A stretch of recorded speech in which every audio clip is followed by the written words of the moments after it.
मैं आपको एक समस्या के बारे में बताना चाहूँगा। इसे जानकर आप अपने पैसों के साथ क्या करते हैं, इस बारे में बेहतर महसूस करेंगे और दूसरे अपने पैसों के साथ क्या करते हैं, इस बारे में कम आलोचनात्मक।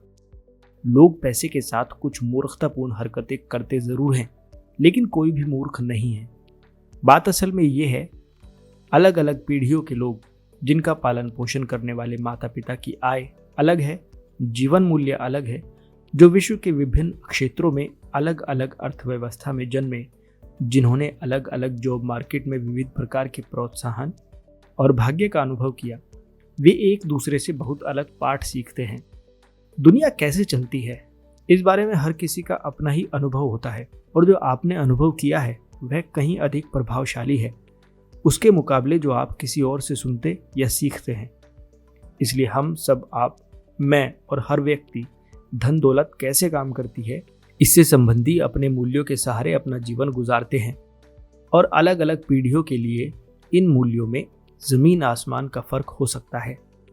जो आपको मूर्खतापूर्ण लगे वह मेरे लिए मायने रख सकता है।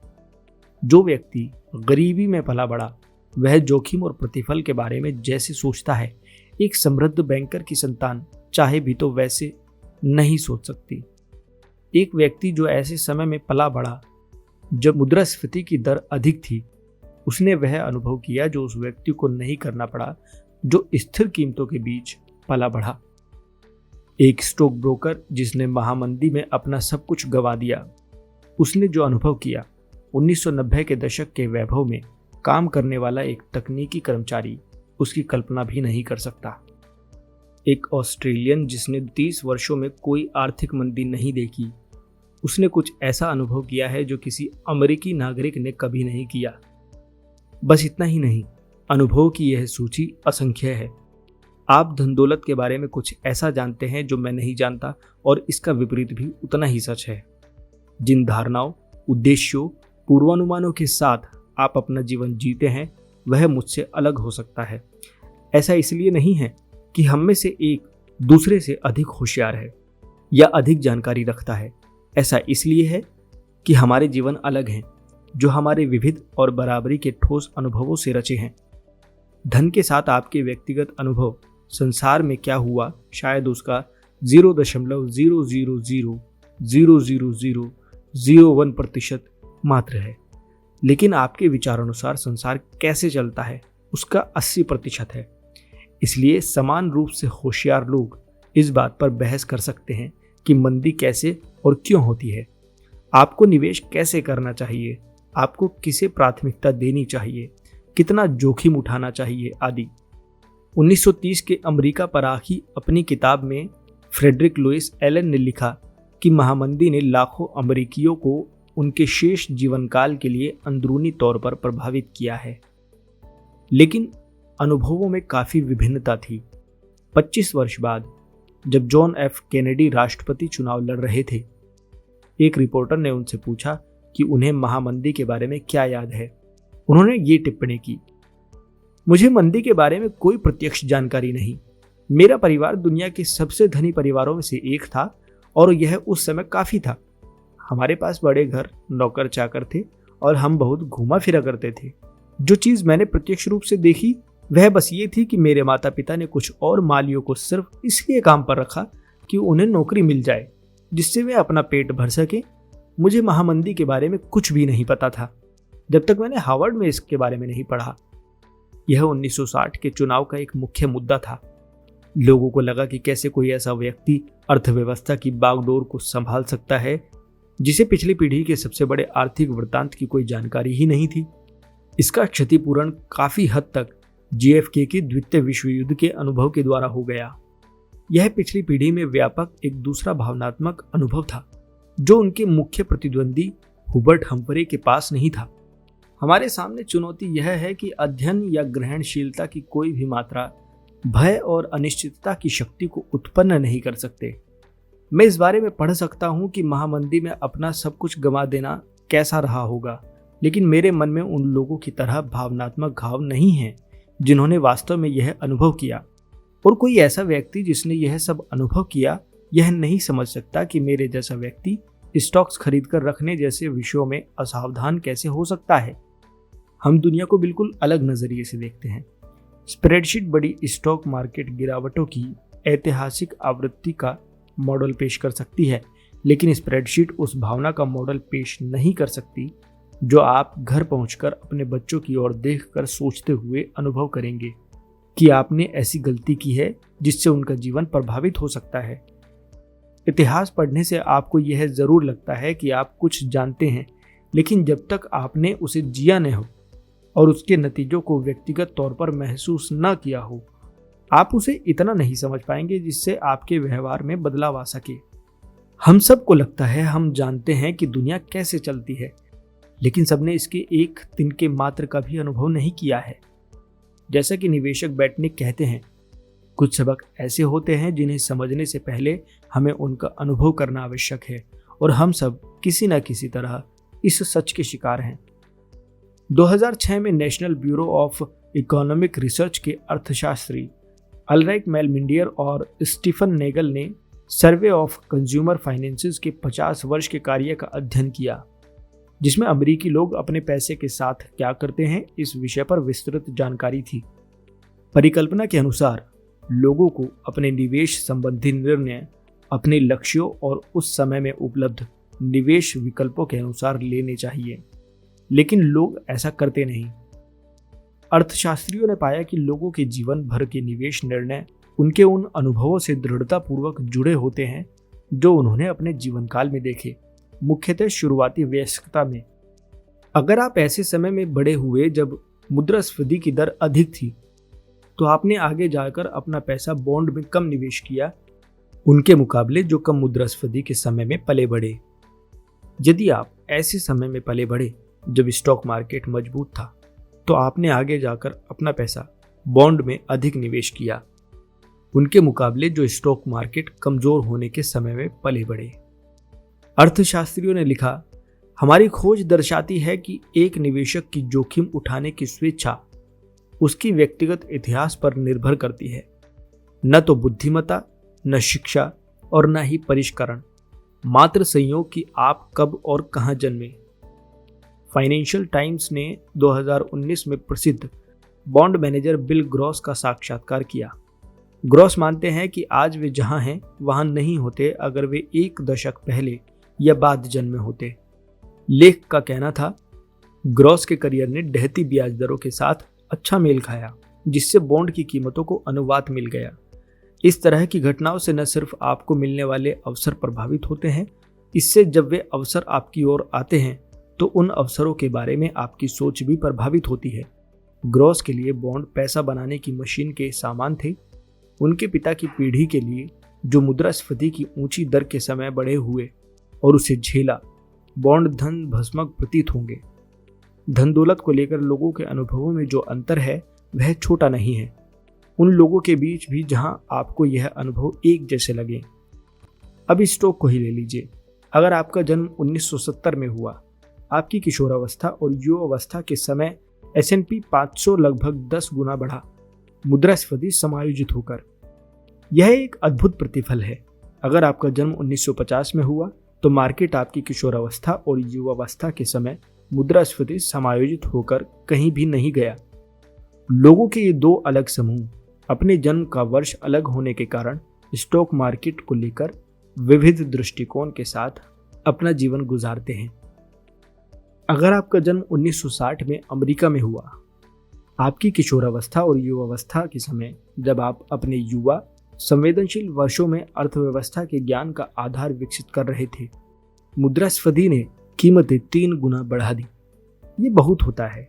आपको गैस लाइनें और वेतन याद रहते हैं, वेतन जो पिछली बार के मुकाबले और कम दिन चलता है। लेकिन यदि आपका जन्म 1990 में हुआ, आपके पूरे जीवन में मुद्रास्फीति की दर इतनी कम रही कि शायद कभी इसका विचार आपको छूकर भी न गुजरा हो। अमेरिका का राष्ट्रव्यापी बेरोजगार नवंबर 2019 में 10% था, लेकिन 16 से 19 वर्ष के अफ्रीकी अमेरिकी किशोरों के बीच बेरोजगार दर 49% थी। 45 वर्ष से अधिक आयु की कॉकेशियन महिलाएं जिनके पास कॉलेज डिग्री थी, उनके लिए ये दर 4% थी। जर्मनी और जापान में द्वितीय विश्व युद्ध के दौरान स्थानीय स्टॉक मार्केट का पूरी तरह से सफाया हो गया। पूरे क्षेत्र बमबारी से नष्ट हो गए थे। युद्ध के अंत में जर्मन खेतों में मात्र इतना ही अनाज उत्पन्न हो पा रहा था कि देश के नागरिक प्रतिदिन 1000 कैलोरी का उपभोग कर सकें। अब इसकी तुलना यूएस से करें, जहां स्टॉक मार्केट 1941 से 1945 के बीच 2 गुना से भी अधिक बढ़ गया और वहां की अर्थव्यवस्था पिछले 2 दशकों में सबसे दृढ़ हो गई। इन दोनों समूहों के सदस्यों से कोई ऐसी अपेक्षा नहीं कर सकता कि वे अपना जीवन मुद्रास्फीति के बारे में एक समान दृष्टिकोण के साथ बिताएंगे, या फिर स्टॉक मार्केट या बेरोजगार या आमतौर पर पैसे के बारे में। किसी को भी उनसे वित्तीय जानकारी पर समान रूप से प्रतिक्रिया करने की अपेक्षा नहीं करनी चाहिए। किसी को भी ऐसा नहीं मानना चाहिए कि वे समान प्रेरकों से प्रभावित होते हैं। किसी को भी यह अपेक्षा नहीं करनी चाहिए कि वे एक समान स्रोत से मिलने वाली सलाह पर विश्वास करेंगे। क्या मायने रखता है, क्या बहुमूल्य है, आगे क्या होने वाला है और आगे बढ़ने का सबसे अच्छा रास्ता कौन सा है। किसी को भी ऐसी अपेक्षा नहीं करनी चाहिए कि वे इन सब विषयों पर एक दूसरे से सहमत होंगे। धन दौलत को लेकर उनकी धारणाएं अलग अलग दुनिया में विकसित हुई, और जब ऐसा होता है, धन को लेकर जो धारणा एक समूह को घूर लगे वह दूसरे के लिए पूरी तरह से मायने रख सकती है। कुछ साल पहले द न्यूयॉर्क टाइम्स ने महाकाय ताइवानी इलेक्ट्रॉनिक्स निर्माता फॉक्सकॉन की कार्य परिस्थितियों पर एक वृत्तांत किया। परिस्थितियां अक्सर घोर होती हैं। पाठक उचित रूप से नाराज थे, लेकिन इस कहानी पर एक दिलचस्प प्रतिक्रिया एक चाइनीज कर्मी के भांजे की ओर से आई, जिसने कमेंट सेक्शन में लिखा था, मेरी आंटी ने कई साल वहां काम किया, जिसे अमेरिकी स्वेट शॉप यानी शोषण करने वाली दुकान कहते हैं। यह सब मेहनत का काम था, लंबे घंटे, कम मेहनताना, खराब कार्य परिस्थितियां। क्या आप जानते हैं कि वहां काम करने से पहले मेरी आंटी क्या करती थी? वह एक वेश्या थी। उस पुरानी जीवन शैली की तुलना में एक स्वेट शॉप पे काम करने का विचार मेरे अनुसार एक सुधार है। मैं जानता हूं कि मेरी आंटी कुछ चिल्लर के लिए कई पुरुषों द्वारा अपने शरीर का शोषण करने के बजाय कुछ डॉलर के लिए किसी दुष्ट पूंजीपति मालिक के हाथों शोषित होना पसंद करेंगी। इसलिए मैं बहुत से अमेरिकियों की सोच से नाराज हूं। हमारे पास पश्चिम वासियों जैसे अवसर नहीं है। हमारी सरकारी संरचना अलग है। यह देश अलग है। हाँ, फैक्ट्री के काम में कड़ी मेहनत लगती है। क्या यह बेहतर हो सकता है? हाँ, लेकिन सिर्फ तब जब आप इस तरह से अमेरिकी नौकरियों की तुलना करें।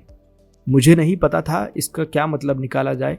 मेरा एक हिस्सा इसका तीक्ष्ण रूप से विरोध करना चाहता था, लेकिन मेरा एक और हिस्सा समझना चाहता है। लेकिन मुख्यतः यह एक उदाहरण है कि किस प्रकार अलग अलग अनुभव किसी विषय पर इतनी विविध धारणाओं को जन्म देते हैं कि एक गुट को सहज ही लगता है कि सब श्वेत या श्याम होना चाहिए।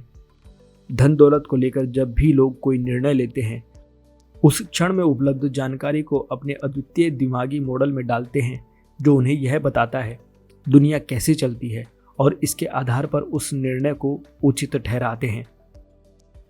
वे लोग अपनी जानकारी में गलत हो सकते हैं, उनकी जानकारी अधूरी हो सकती है, वे गणित में अनिपुण हो सकते हैं, वे विभत्स मार्केटिंग की बातों में आ सकते हैं, या हो सकता है कि उन्हें अंदाजा ही ना हो कि वे क्या कर रहे हैं। वे अपने काम के नतीजों को गलत तरह से आंक सकते हैं। ओह, क्या ऐसा नहीं हो सकता? लेकिन हर वह निर्णय जो लोग लेते हैं वह उनके लिए मायने रखता है और उनके अनुसार सभी आवश्यक पहलुओं की पूर्ति करता है। वे खुद को एक ऐसी कहानी सुनाते हैं जिसमें वे क्या कर रहे हैं और क्यों, इसका वर्णन होता है, और यह कहानी उनके खुद के अद्वितीय अनुभव से रचित होती है। एक साधारण सा उदाहरण लीजिए, लॉटरी के टिकट। अमेरिकी लोग फिल्मों, वीडियो गेम, संगीत, खेलकूद प्रतिस्पर्धा, किताबों के कुल खर्च से अधिक पैसा उन पर खर्च करते हैं, और उन्हें कौन खरीदता है? मुख्यतः गरीब लोग। यूएस में न्यूनतम आय परिवार प्रतिवर्ष औसतन $412 लोटो टिकट पर खर्च करते हैं, जो उच्चतम आय परिवारों से 4 गुना अधिक है। अमेरिकी आपदा के समय $400 नहीं जुटा पाते, जिसका अर्थ ये है कि वे लोग जो लॉटरी के टिकट के लिए $400 खर्च करते हैं, ये सामान्यतः वही लोग हैं जो कहते हैं कि आपदा के समय वे $400 का प्रबंध नहीं कर सकते। वे अपने सुरक्षा तंत्र को ऐसे संयोग के लिए नष्ट कर रहे हैं जिसके सच होने की संभावना लाखों में से बस एक है। यह मुझे मूर्खतापूर्ण लगता है, यह शायद आपको भी मूर्खतापूर्ण लगे, लेकिन मैं न्यूनतम आय परिवार में से नहीं हूं और शायद आप भी नहीं। इसलिए हम में से काफी लोगों के लिए यह समझना कठिन है कि न्यूनतम आय लॉटरी टिकट खरीदारों के अचेतन मन में क्या तर्क चलता है। अगर थोड़ा जोर डालें तो आप कल्पना कर सकेंगे कि यह कुछ इस प्रकार होता होगा। हम एक पगार से दूसरी पगार के बीच किसी तरह जीते हैं और बचत की तो दूर तक संभावना नहीं। अच्छे वेतन की नौकरी मिलने की भी कोई संभावना नहीं। हम छुट्टियां मनाने नहीं जा सकते और ना ही नई कार, स्वास्थ्य बीमा या सुरक्षित इलाके में घर का इंतजाम कर सकते हैं। हम बिना कमर तोड़ने वाले ऋण के अपने बच्चों को कॉलेज में भर्ती नहीं करा सकते। आप में से जो लोग वित्त संबंधी किताबें पढ़ते हैं, आपके पास वह सब कुछ या तो पहले से है या उसे पाने की अच्छी संभावना है, जो हमारे पास नहीं हो सकता। लॉटरी टिकट खरीदना ही हमारे जीवन का वह पल है जब हम ठोस रूप से वह सब पाने का सपना देख सकते हैं जो आपके पास है और जिसे आप महत्व नहीं देते। हम एक सपने की कीमत चुका रहे हैं और आप यह नहीं समझ सकते क्योंकि आप पहले से एक सपना जी रहे हैं और इसलिए हम आपसे ज्यादा लॉटरी के टिकट खरीदते हैं। आपको इस तर्क से सहमत होने की आवश्यकता नहीं। जब आप दिवालिया हों, लोटो टिकट खरीदना बुरा विचार ही है, लेकिन मैं समझ सकता हूं कि लोटो टिकट की बिक्री क्यों चलती रहती है और यह विचार जो आप कर रहे हैं वह मूर्खतापूर्ण है, लेकिन मैं समझ सकता हूं कि आप ऐसा क्यों कर रहे हैं। इससे हमारे कई वित्तीय संबंधी निर्णयों के आधार का अनावरण होता है। कुछ लोग वित्तीय निर्णय पूर्ण रूप से एक स्प्रेडशीट के द्वारा करते हैं। वे खाने की मेज पर या कंपनी की किसी मीटिंग में उन्हें बनाते हैं। ऐसे स्थान जहां व्यक्तिगत इतिहास, संसार के प्रति आपका अद्वितीय दृष्टिकोण, अहंकार, अभिमान, मार्केटिंग और विचित्र प्रेरक साथ मिलकर एक ऐसा वृत्तांत बनाते हैं जो आपके लिए काम करता हो। एक अन्य पहलू जो यह स्पष्ट करने में सहायता करता है कि वित्तीय निर्णय क्यों इतने कठिन होते हैं और क्यों इसमें इतना दुराचार होता है, वह यह समझना है कि यह विषय काफी नया है। धन दौलत तो काफी समय से हमारे चारों ओर है। ऐसा माना जाता है कि लीडिया, जो अब तुर्की का भाग है, वहां के राजा एलियट्स ने 600 ईसा पूर्व में पहली आधिकारिक मुद्रा बनाई। लेकिन वित्तीय निर्णयों का आधुनिक आधार बचत और निवेश ऐसी असाधारणाओं पर आधारित है जो अभी नवजात हैं। अब सेवानिवृत्ति को ही ले लीजिए। 2018 के अंत में यूएस के सेवानिवृत्ति खातों में 27 ट्रिलियन की राशि थी, जिसके अनुसार यह आम निवेशकों की बचत और निवेश निर्णयों का मुख्य चालक था। लेकिन सेवानिवृत्त होने की पूरी संधारणा अधिक से अधिक 2 पीढ़ी पुरानी है। द्वितीय विश्व युद्ध से पहले अधिकांश अमेरिकी अपनी मृत्यु तक काम किया करते थे। यह अपेक्षा भी थी और वास्तविकता भी। 1940 तक 65 वर्ष और उससे अधिक आयु के पुरुषों की श्रमिक वर्ग में भागीदारी दर 50% थी। सामाजिक सुरक्षा ने इसे बदलने का प्रयास किया, लेकिन इसके शुरुआती लाभ एक समुचित पेंशन की तुलना में कुछ खास नहीं थे। जब इडा में फुलर ने 1940 में अपना पहला सामाजिक सुरक्षा चेक कैश कराया, उसका मूल्य $22.54 था। यह मुद्रास्फीति से समायोजित होकर $14,11,980 तक पहुंचने के बाद ही सेवानिवृत्त लोगों के लिए औसत सामाजिक सुरक्षा चेक बढ़कर $1,000 प्रति माह हुआ। मुद्रास्फीति से समायोजित होने के बाद सेंसस ब्यूरो के अनुसार 65 वर्ष से अधिक आयु के 1/4 अमेरिकी 1960 दशक के अंत तक गरीबी में जी रहे थे। एक ऐसी प्रचारित धारणा है कि सभी को निजी पेंशन मिला करती थी, लेकिन यह बेतहाशा रूप से अतिशयोक्तिपूर्ण है। एम्प्लॉय बेनिफिट रिसर्च इंस्टीट्यूट के अनुसार 65 वर्षीय और उससे अधिक आयु के लोगों में से सिर्फ 1/4 को 1975 में पेंशन आय मिला करती थी। उस भाग्यशाली अल्पसंख्यक वर्ग में घरेलू आय का मात्र 15% पेंशन से आता था। 1955 में न्यूयॉर्क टाइम्स ने सेवानिवृत्त होने की बढ़ती लालसा और संतत असमर्थता के बारे में लिखा। एक पुरानी कहावत को अलग तरह से व्यक्त करें तो सेवानिवृत्ति के बारे में सभी बात करते हैं, लेकिन बहुत कम ही इस बारे में कुछ करते हैं। 1980 तक यह धारणा सुदृढ़ नहीं हुई थी कि हर कोई सेवानिवृत्ति के योग्य है और हर किसी को एक गरिमापूर्ण सेवानिवृत्ति मिलनी चाहिए। और तब से लेकर उस गरिमापूर्ण सेवानिवृत्ति को पाने का उपाय यही अपेक्षा रही है कि हर कोई अपनी खुद की आय से बचत करके उसे निवेश करे। फिर मैं दोहराना चाहूँगा कि यह विचार कितना नया है। 401 के अमेरिकी सेवानिवृत्ति के बचत माध्यम का आधार 1978 तक अस्तित्व में नहीं आया था। रोथ IRA 1978 तक नहीं जन्मा था। अगर यह एक व्यक्ति होता तो अब तक मुश्किल से मद्यपान करने की आयु तक पहुंचा होता। किसी को भी इससे अचरज नहीं होना चाहिए कि हम में से काफ़ी लोग सेवानिवृत्ति के लिए बचत और निवेश में अच्छे नहीं हैं। हम मूर्ख नहीं हैं, हम सब बस नौसिखिए हैं। कॉलेज के लिए भी यही लागू होता है। 25 वर्ष से अधिक आयु के अमेरिकियों में स्नातक डिग्री रखने वालों की संख्या 1940 में 20 में से 1 से भी कम के मुकाबले 2015 में 4 में से 1 तक पहुंच चुकी है। इस समय के दौरान औसत कॉलेज ट्यूशन में मुद्रास्फीति से समायोजित होकर लगभग 4 गुना की बढ़ोतरी हुई। कुछ इतना बड़ा और महत्वपूर्ण जिसने इतने कम समय में समाज को इतने गंभीर रूप से प्रभावित किया। उससे पता चलता है कि उदाहरण के तौर पर पिछले 20 वर्षों में लोगों ने विद्यार्थी ऋण को लेकर इतने खराब निर्णय क्यों लिए हैं। हमारे पास दशकों का एकत्रित अनुभव तक नहीं है जिससे हम सीखने का प्रयत्न मात्र भी कर सकें। हम बस जुगाड़ करके काम चला रहे हैं। सूचकांक कोष पर भी यही लागू होता है, जिससे शुरू हुए अभी 50 वर्ष भी पूरे नहीं हुए। बचाव कोष का भी यही हाल है, जो अब से 25 वर्षों पहले तक शुरू भी नहीं हुए थे। यहाँ तक कि उपभोक्ता ऋण का व्यापक प्रयोग जैसे बंधक, क्रेडिट कार्ड और कार लोन द्वितीय विश्व युद्ध के बाद तक भी शुरू नहीं हुए थे, जब तक GI बिल ने लाखों अमेरिकी नागरिकों के लिए ऋण लेना आसान नहीं किया। कुत्तों को 10,000 वर्ष पहले पालतू बनाया गया था, लेकिन वे अपने प्रचंड पूर्वजों का कुछ बर्ताव अब तक बनाए रखे हैं और हम जिन्हें आधुनिक वित्त सिस्टम में मात्र 20 से 25 वर्ष का अनुभव है और फिर भी बखूबी अनुकूलित होने की आशा करते हैं। एक ऐसे विषय के लिए जो भावना बनाम तथ्य से इतना प्रभावित है।